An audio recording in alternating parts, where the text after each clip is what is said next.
Hey,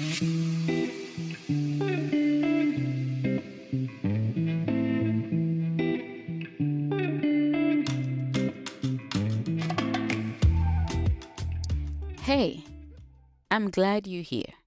Welcome to Wapkutim Mapkutio, which means you're listening to me, I am listening to you. I'm Aurélie Zephyr, a licensed therapist, and this podcast is a safe space for the Haitian community to talk openly about mental health, trauma, anxiety, depression, and more, and learn practical tools to help us heal and grow.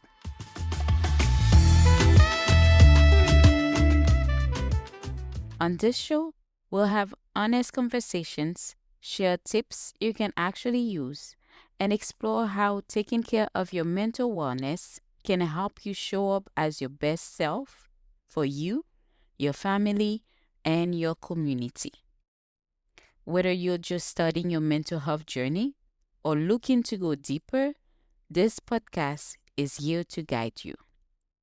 So, take a deep breath, settle in, and let's listen, learn, and heal together. Just a quick note before we get into today's episode.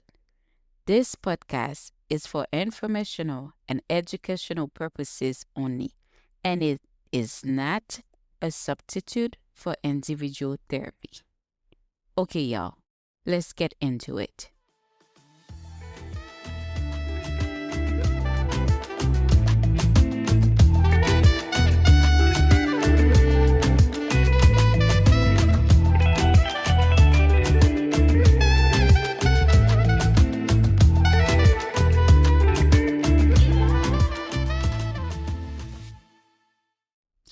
Welcome back to Wapkutim Mapkuteo.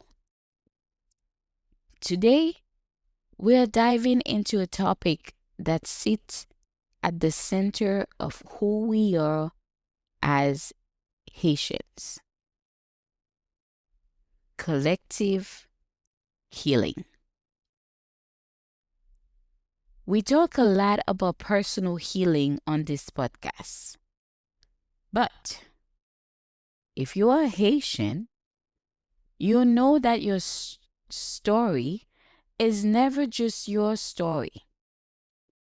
Your family, your neighbor, your nation, they all live inside you. And the pain we carry as a community, the silence, the strength, the resilience, the trauma, they don't just sit in history books. They actually sit in our bodies. They show up in how we love, how we fight, how we survive, and how we trust, and how we don't, actually.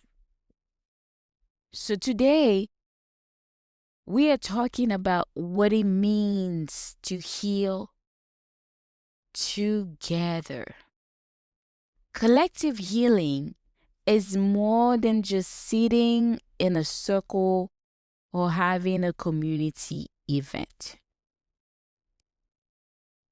It's the understanding that your pain did not start with you, and your healing does not end with you. For Haitians, trauma has never been individual. We live in a story shaped by slavery, revolution, occupation, dictatorship, right? Political violence, migration, poverty, instability, and constant loss. So even if you personally grew up okay, your parents didn't. Your grandparents didn't. And most certainly, your ancestors didn't. Trauma travels. Pain travels. And silence travels. So when we choose healing, it travels too. Recently, Haitian economist Etzer Emile made a statement that stirred a lot of emotions. He said we should stop claiming that we are the first Black nation to abolish slavery because 200 plus years later, we are still poor. And also, many Haitians cannot even visit their own country. Now, I do understand the frustration behind his words. And what I heard is that we are tired, we are disappointed, we are heartbroken watching Haiti suffer. And yes, the pride of being the first free Black republic can feel painful when we are also witnessing the struggle of our people today. But here's the thing, this frustration is not the whole truth, it's the surface.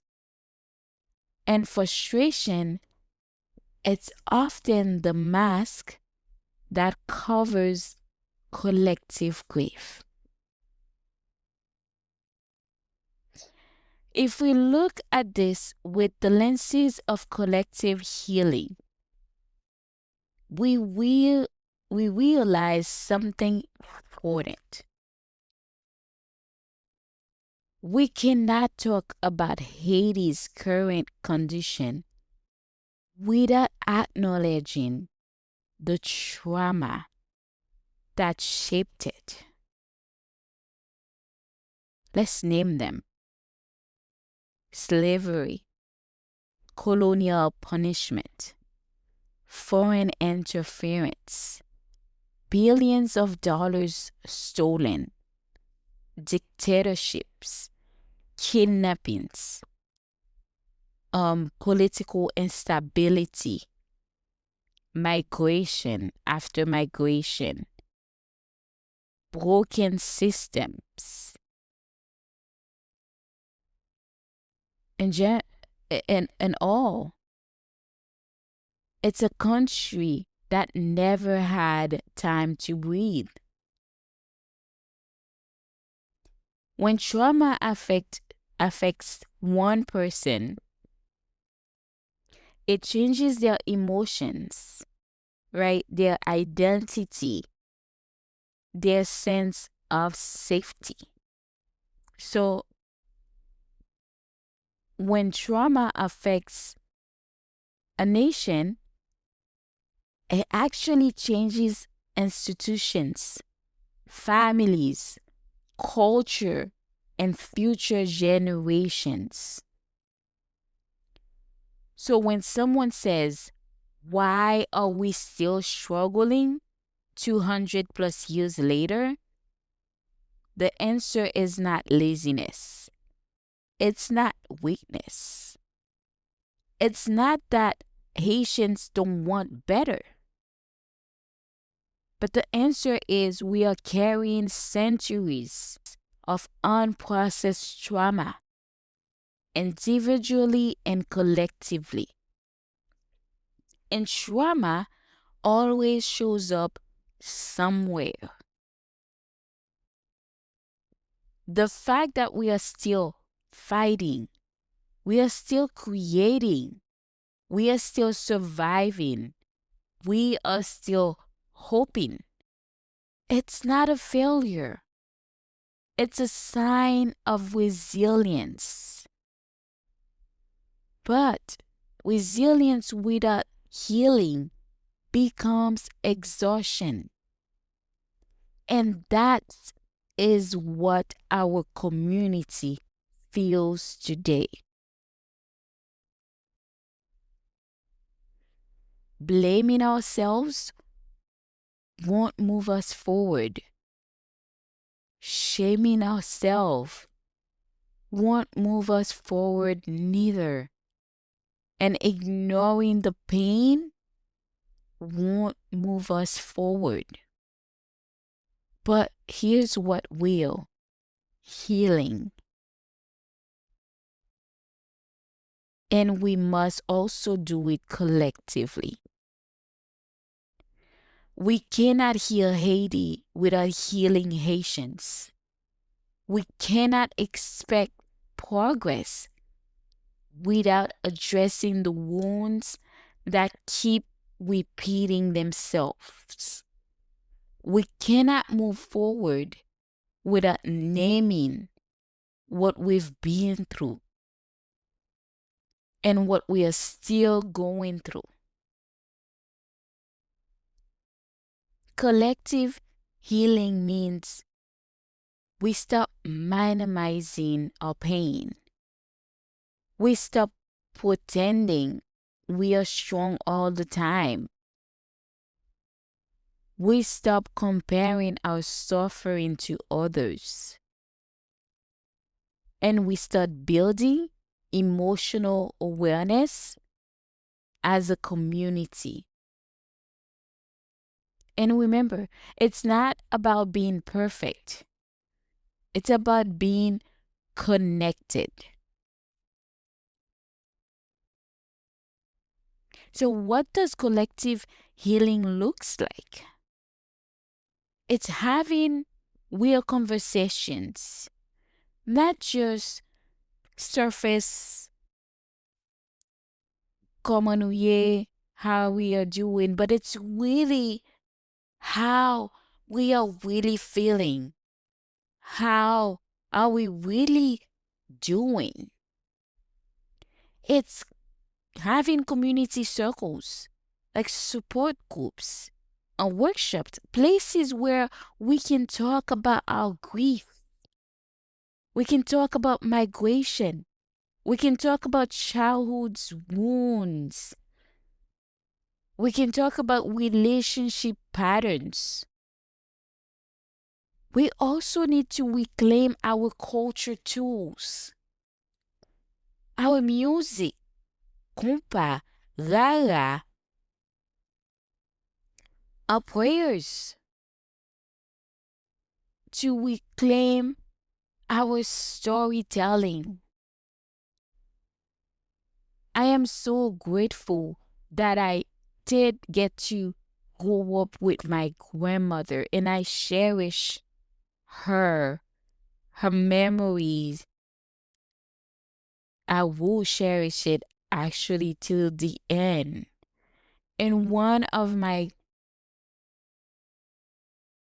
greatest memory of her is me sitting in our backyard, na la cour, la Caino in Haiti, when we were little, me and my brother, and listening to her under the moon, to her tell us stories. Now looking back at it, it amazed me how much how much good of a storyteller she was. She remembered every time it was the same story, and how much pride she had to tell us the stories. She remembered the song, right? The exact song to each stories, and they were so beautiful. And most importantly, they all had a lesson. I remember this particular story. It was about a guy that was that fell in love with a Martian charbon, and then his mom was furious. And when the guy went through great lengths and cleaned um that the lady up, right, because she was covered in, like, with the black from the charbon, right, she was covered with all of that. And when she was cleaned up, she was so beautiful, and even the mom couldn't believe it. And the lesson in that, what I've learned is, like, do not look at somebody on where their physical appearance or what you first see, because you don't know what's underneath of it, because we are all human, and we're all beautiful underneath of our pain or what we are going through. Right, when we start taking away the layers of our pain or of our struggle, you can see how much beautiful we are, and we are all much more alike than we are different. So it was a lot of stories like that. And I remember the click clack, right? When we have to remember when she says Captain Abacabon, and we like vase, right? Habillé sans sorti, cabane. And I will always cherish these with me, and will always have her with me because of this storytelling. And I know a lot of my friends did not get to grow up with a grandparents, right? And witnesses, or um right, and have these memories. But I'm so grateful, and I'm so blessed to have had her in my life. And I remember she passed away in 2016, but I remember 2 years prior, she could still tell the stories, right? Years later, she was still able to tell them exactly the way they were, and give you the same sensation, the same feelings, and um the same lesson in that story. And one thing I regretted not doing that last time is not recording her, because right now I would have had her voice, with this story, because she tells them better than me. As a matter of fact, I don't remember all of them like that, but that's the only regret I have. But I would forever cherish that memory.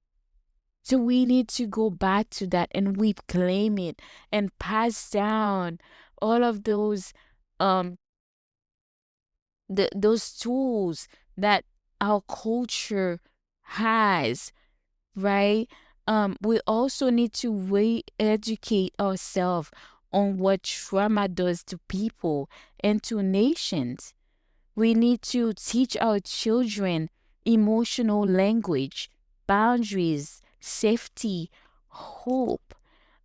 We've learned throughout this podcast so far that when we start healing, it doesn't stay with us, right? Because we start changing our views, the way we feel about things, right? We start utilizing those tools not only for ourselves but also for our families, for people around us. So it does continue, right? So we gotta keep teaching the young generation.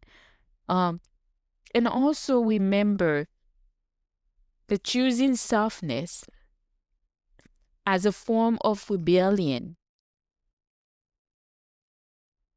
as a form of healing,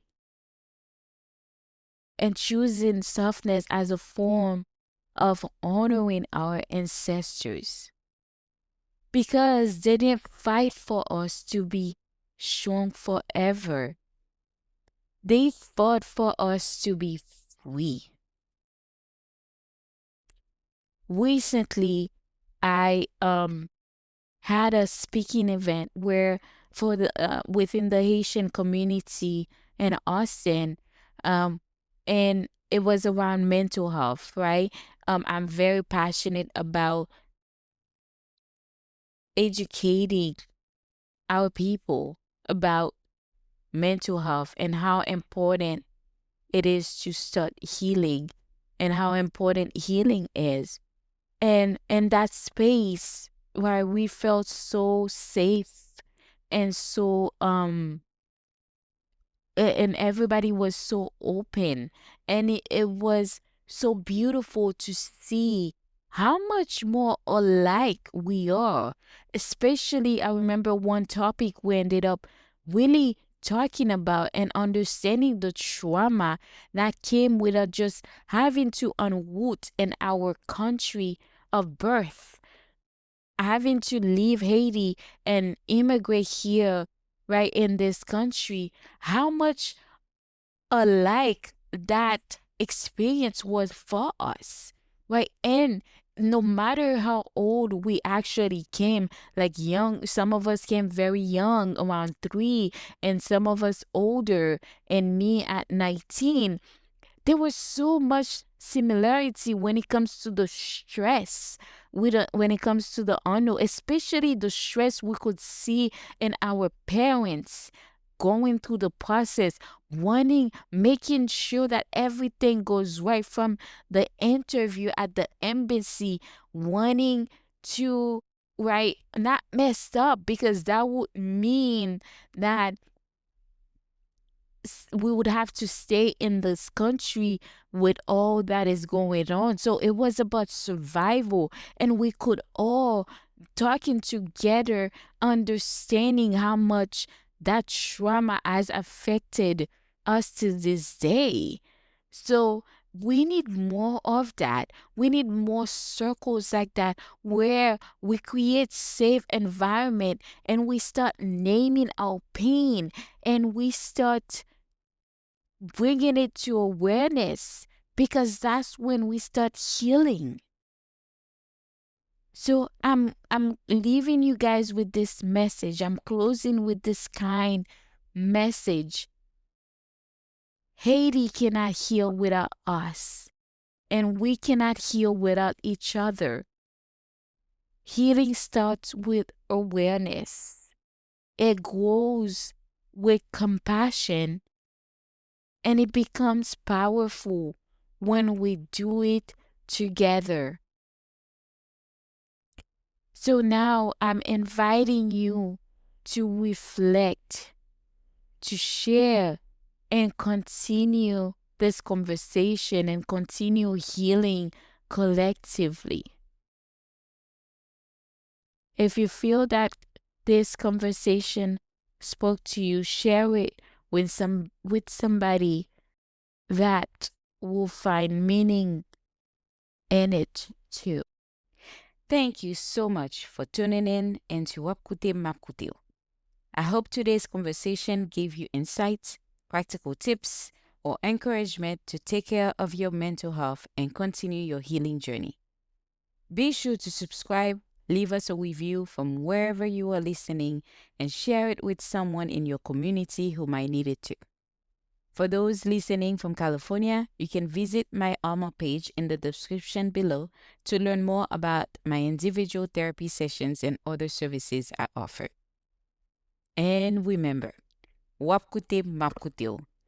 Keep prioritizing yourself, keep learning, and let's heal, grow, and thrive together.